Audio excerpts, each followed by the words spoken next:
Go.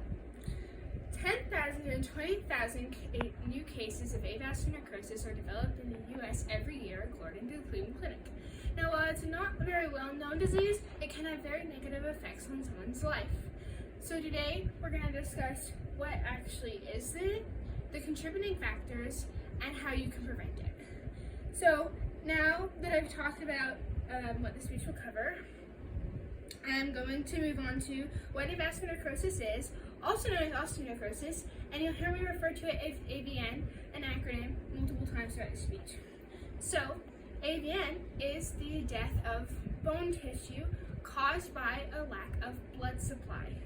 What happens is there are many tiny breaks, which can ultimately lead to bone collapse,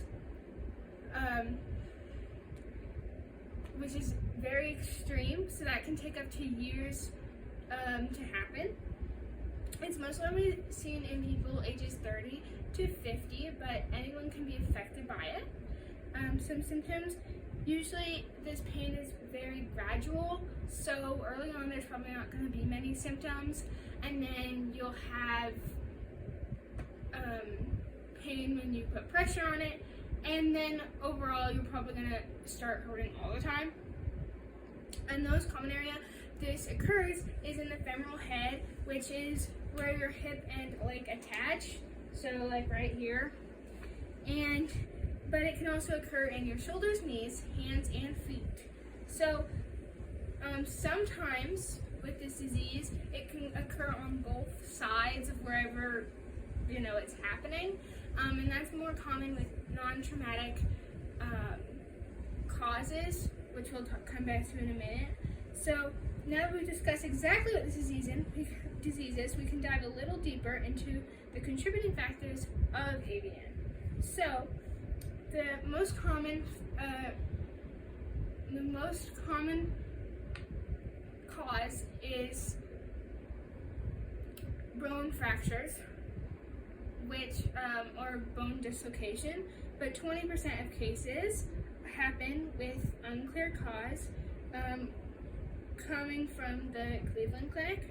So the two main known causes are traumatic, and which include like hip fractures, and then non-traumatic, which is diseases that limit blood flow, sometimes like sickle cell anemia, radiation therapy, and diabetes. So lifestyle choices have a big impact, something like alcohol, smoking, and steroid use.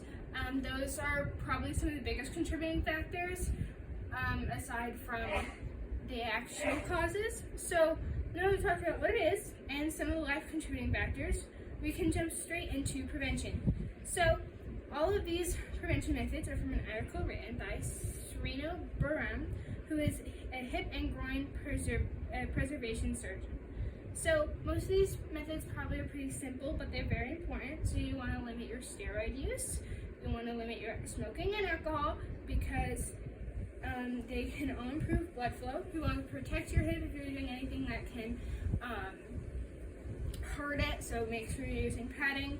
Exercise is very important. You can strengthen your joints, so using low strain exercises like cycling and swimming, and then regular checkups, because this disease is easier to treat the earlier on you catch it. So, in conclusion, today we've discussed that avascular necrosis can have negative effects on people's lives.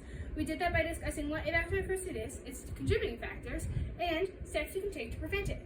So, why does this matter to me? I want to inform you about this because I recently had a time in my life where this disease affected my family greatly, and I want to make sure that we can keep it easier for other people, as it's not very well known.